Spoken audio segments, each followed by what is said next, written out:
just hope someone heard me, heard you. Oh.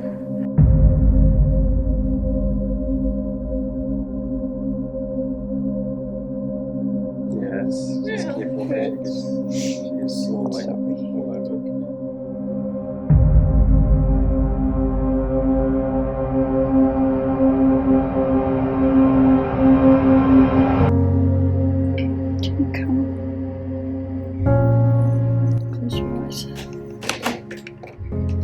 Close your eyes and just come, breathe them in.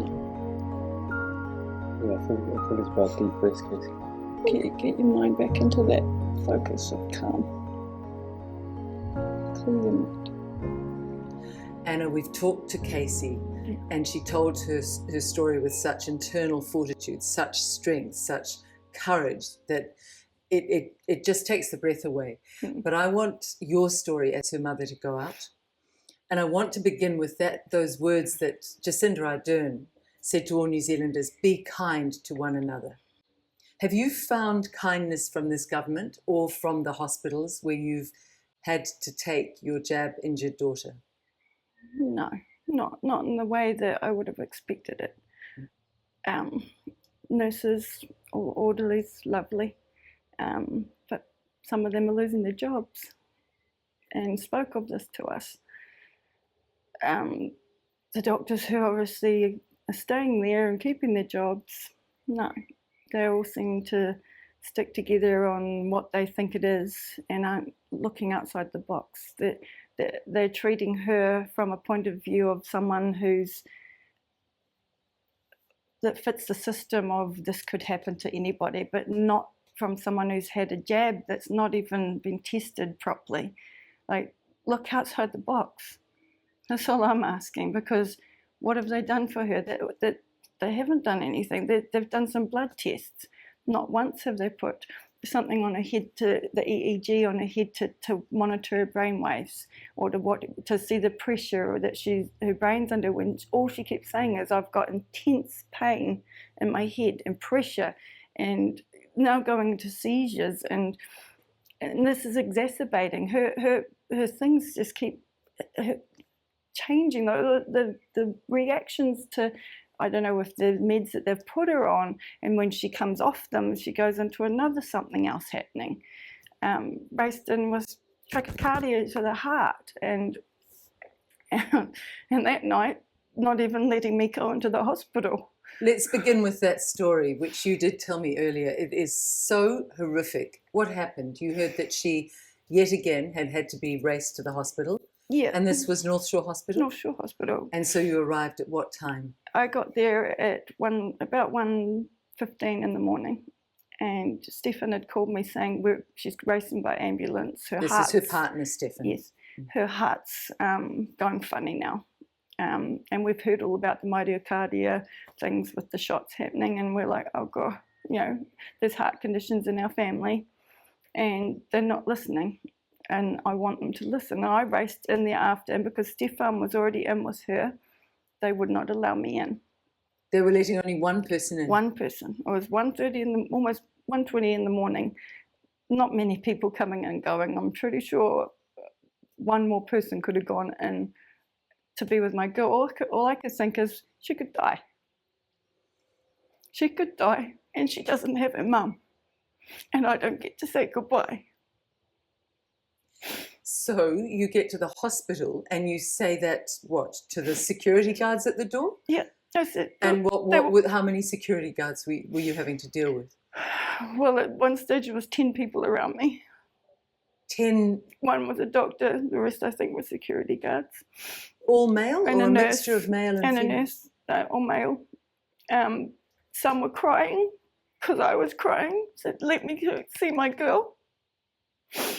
Others walked out and stood outside like this, another one stood like this. And then behind the glass doors were two that were standing there laughing at me. Security guards laughing at me. I've reported him to the police because he didn't just laugh. He got to where he was threatening me. He threatened to take me and my whole family down after I'd said to him, look up my girl, she's on Facebook.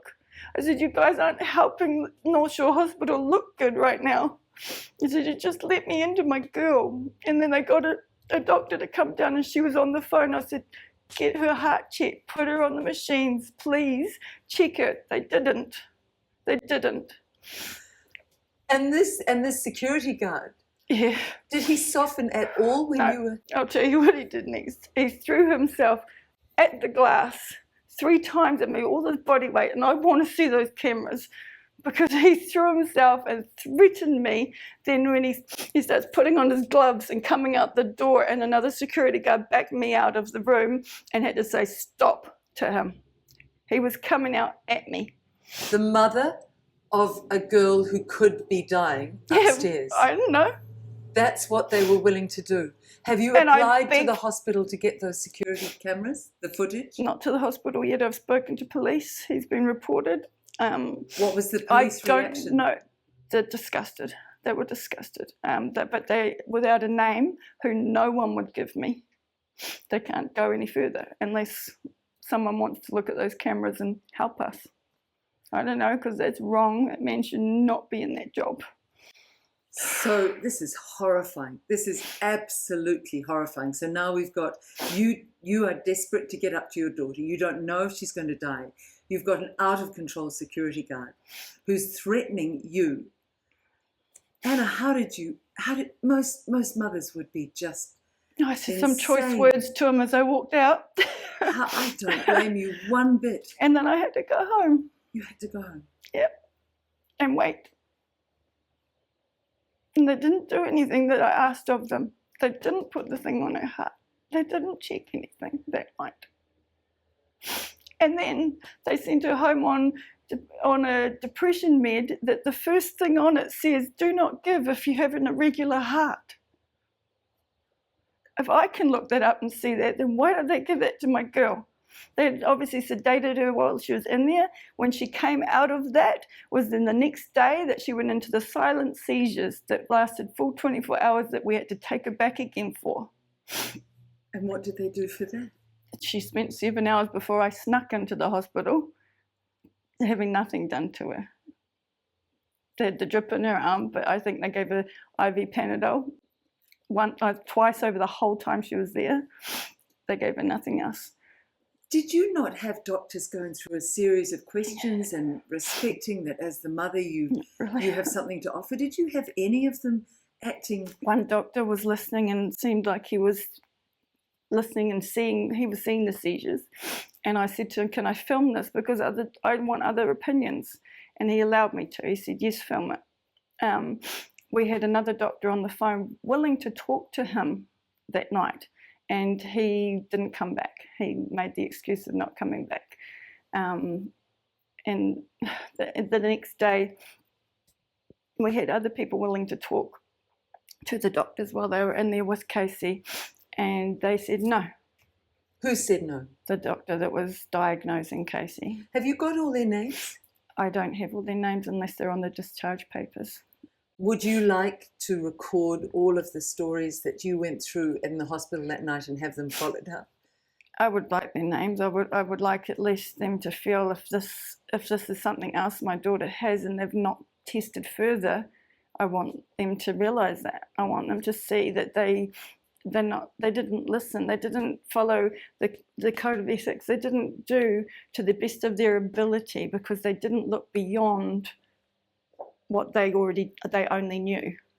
They need to look beyond because this is a shot that we don't know. We don't know. Who does? Does it have metal in it? Does it not? We don't know. You know, is a MRI safe to do for her? We don't know. So now a month and a half on, you really still you're no further down the track with help from the government? Have you had Ministry of Health officials coming round? Nothing. Have you had any investigative follow-up from the hospital? Have you had people calling regularly? No, none of that. Only lovely people online trying to help. Nothing to do with the hospital. So what was the reason you did a post online? Because she was sent home with a thing written on her notes saying that a family member said she had childhood tics. This is incorrect. And that's on her sheet, It's on written, her discharge. I can show you it. It's written on there. She also said that there was written that Casey said that she never felt these things happening until the 29th.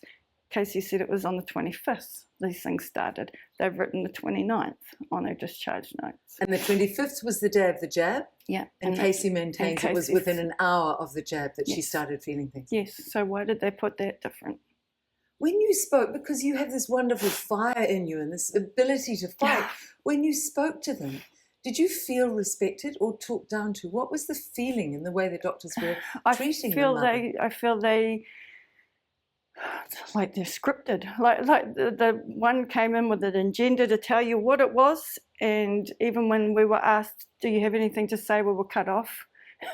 like I never felt like I got to say, "Can you check this? Can you do that?" It was, "No, we've come to this conclusion, and it's what they said at the beginning, so that's what we're going to go with." You mean it was like a brick wall went up? Did they look shamefaced, these doctors? Did they look some did, yeah. When the second neurologist, when he spoke all the way through, we never mentioned the jab. We allowed him to diagnose what he thought. And then I said to him at the end of it, I said, "So now that you've given this open diagnosis, what's your opinion on this happening within an hour after having this jab?" That's a good question. And he said to me, "You're just going to have to trust my credibility, my whatever I've got." And he looked down at the ground. He excused himself, said, "I have plenty of other people to see."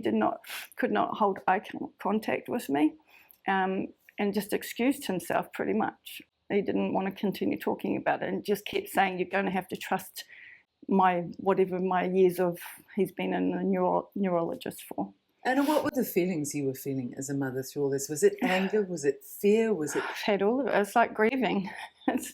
We're going through the emotions. But Casey and I we're batting heads as well, because we're all trying to figure this out. Like it's all over the place. Like we just want help. You want help my girl. Help my girl. Somebody to give us a neurologist that will write that for us, that this has happened because of. We know it has. Why is it hidden?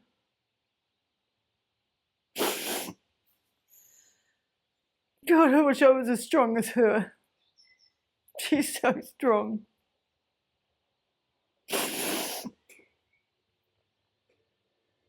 Oh, just help. That's why I put the post up, because we're lost. She doesn't have this. This is not what she had before this bloody poison. And I'm not anti-vax. Because I'd already lost my husband, I was sitting it out, staying in our bubble, doing all the right things, waiting to see that this was safe for us. When Case had this, I had a gut feeling. I was like, "I don't want you to, but I can't stop you because you're an adult." I said, "I don't want you to." I rang her the next day and I said, "Please tell me you haven't had it. I don't feel good about this. Please tell me you haven't had it." And that was only within the first half hour of it. And she's, "Oh, Mum, I had it about half hour ago. But don't worry, Mum. Don't worry. I'm feeling fine. Just some usual, I think, normal things." My girl didn't tell me the extent of what she was going through for at least a week, because she didn't want to worry me. And it wasn't till I saw the video Stefan had recorded of her that I went, heck no, why are they not listening? Why are they sending her home and saying this is something she already had? She doesn't have this. Didn't have it. So there was no you talked about something in the family with hearts, but they are saying it's a precondition with tics. Which is not true. Is there anything in the family with tics? Nope, not one. And she was perfectly normal before? Better than normal. So when you first saw her, Anna, what was the feeling? You'd seen the film, but when you came when I came and saw Casey the first day, it was hard because I took her to get bloods done at a med lab. And I had to walk her, which was hard for her to do. I had to walk her upstairs and up a lift. And by the time we got there, she was in a full-blown episode where she got a hot rash down that looked like meningitis down her chest, and I wanted to film it, and I couldn't because it says you can't in there. And we stood there in this room full of people, watched my poor girl sit there in agony, and I said to the people, please can we have some Panadol for her? Somebody, I'm crying. And this lovely man who's actually messaged me on Facebook and found us, he got up and he ran down to his car and got Panadol because no one was listening. Oh, and it wasn't until we got her in the room that the nurses in there started to hear me. So this is from the jab. This girl didn't have this, and she went into not being able to talk to me properly in that moment. She was out of it. Her whole body was convulsing, and the heat in her head, and we put a fan on her, and finally probably took an hour for her to come back out of that to be able to speak again. And then I'm sitting there thinking, can we get a wheelchair to get her back downstairs? And in this hour, were the nurses helping you? Was everybody? No, they put a fan on her. These were just people who were doing bloods. They were just those nurses. I think they didn't know what to think. But that was scary because I hadn't seen any of that. I hadn't seen any of that till that day. And later that day, she had another one. And this is what you've been putting up with for 6 weeks, 7, 8 yeah, weeks. Poor Stefan and Casey longer than that time frame than I've been. Anna, what was the result of reaching out to real Kiwis? What was it like? Beautiful people. So many beautiful people with beautiful souls. So many. And I thank you. And I'm so sorry. I tried to keep up with thanking everybody. I can't. I'm sorry. And what are they saying? We're on your side. We believe you. It's real. We see it. We've had some nasty ones. Why would you degrade your child and put these up? I didn't do that without her permission. I would never degrade my child. Anna, what about ACC? Have you had them say that they will help you with Casey? No, they've literally just told us that because it's a pre-existing condition, that it's not accepted. So we've got our advocate, and we're going to make sure we fight that because it was not pre-existing. So what do you need now in terms of help from Kiwis? What do you need? Some nice neurologist who will take on my daughter. That's what we need. Someone who actually wants to help and do some more tests. It might be what the hospital has said it is. It might be just a rapid onset of tick-like behaviour. But what caused it? That's what I want to know. What's the treatment? What's the plan for her? I've Googled it and it comes up with counselling and physio. No medication, nothing to help if that's the condition that she's got. So it seems that New Zealand, under this government, is willing to let New Zealanders who trust the government assurance and Blomfield's assurance it's safe and effective, when it goes wrong, people are left completely on their own. Or that's your experience. That's one thing that bothers me the most. People who are getting sick from COVID, they're getting helped in the hospital. People that are getting side effects from the shot, they don't know what to do with them. They don't know what to do with them. As a mother, does your gut tell you that this Prime Minister cares about you and your daughter? I used to think she was that kind of lady. I'd like her to sit with her child and get it a jab. Show us how much does she trust it. I have to sing my girl. Because Casey trusted it. Casey trusted her word.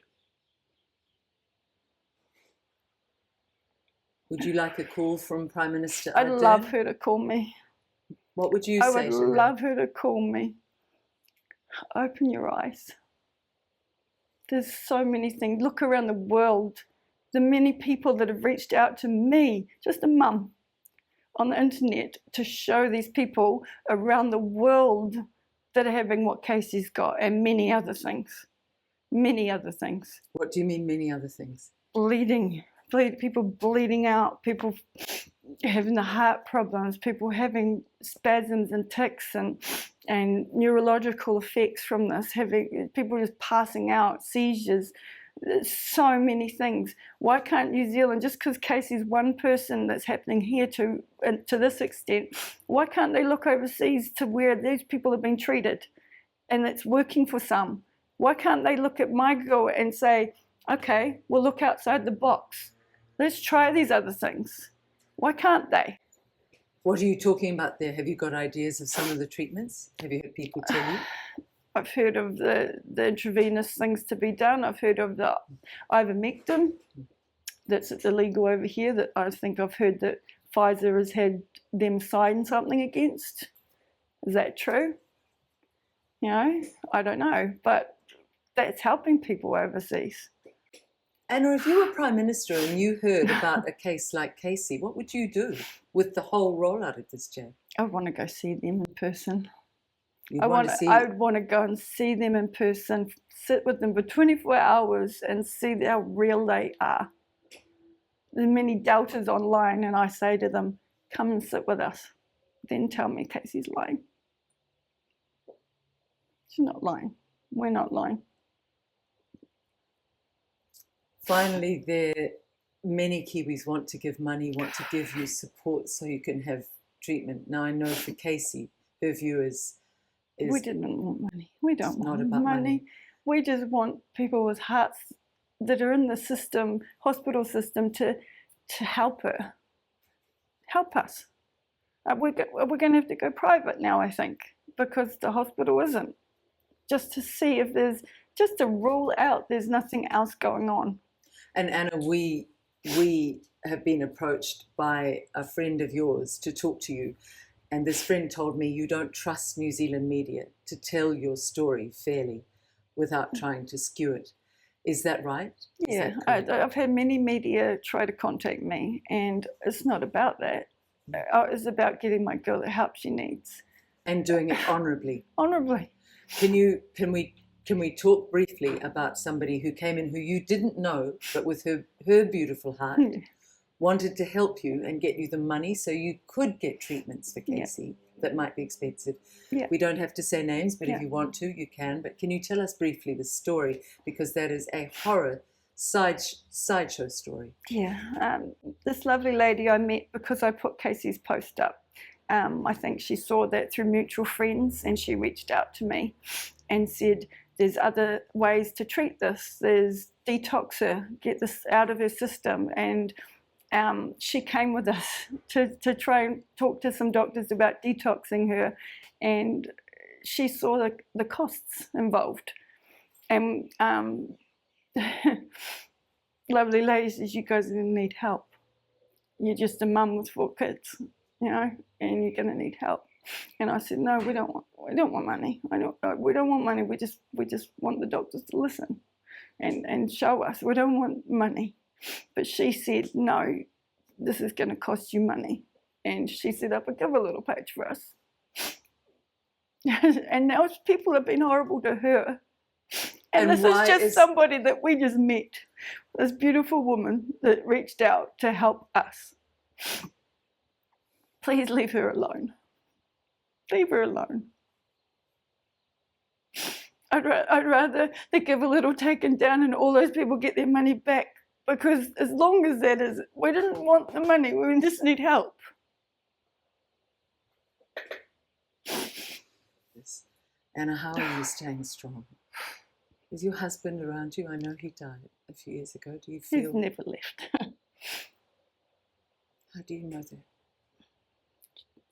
He was a computer technician, and I believe he's the reason my posts aren't getting taken down. Everyone else's does. All because my girl's voice needs to be heard. To help even just one more person. No one deserves this.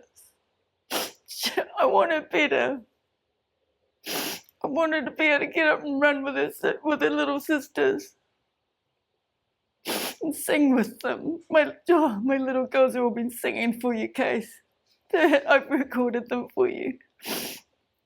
That's you. That's you, darling. Your inspiration. Your sisters are singing for you. And they're so scared. They're so scared. They lost their dad. They don't want to lose their sister. No one knows that side of it. You know, I don't want them in the media. I don't want them in part of that. But they're really scared. They're scared of being made to have the shot. They're scared that their sister could die. They're scared of never being allowed to be normal in the community again, because if they don't get the shot, are they allowed to go to the shops and get a present for their birthday? No. They're not. These poor little kids' minds worrying about their big sister right now and what the world is coming to. It's wrong. Stop dividing people. What they don't realise is there's so many people that they are not dividing. There's so many, and I'm seeing it. I'm seeing it. These people are reaching out from all around the world to me. All around the world. And that's not what we planned when we shared her post. It was just to get people to listen. Let family members see that what my girl was going through is real. Because everyone was just being told, it'll go away. Side effects, it's going to last a couple of weeks. So she waited out the couple of weeks. Didn't go away, it's getting worse. Coming up with new things. So what's next? That's all we keep saying. What's next? What else is my daughter going to go through? I see you, babe. Anna, thank you so much for talking. Thank you so much for your message. I think that this could change what is going on in New Zealand. And when New Zealand comes together and we unite and we say enough, one case like Casey is enough to stop this. Enough. Then we are the domino country that falls the other way. And this stops around the world. I hope so. Thank you for your strength. Her strength. Thank you. Her strength. We will link the Give a Little page here, and for all Kiwis who want to help you, please help. Thank you.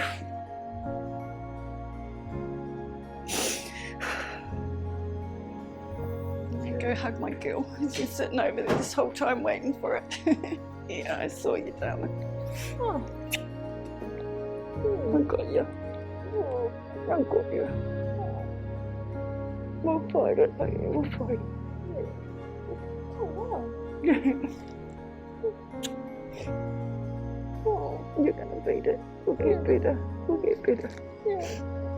Let's hope someone heard me, eh? Heard you. Heard us to help.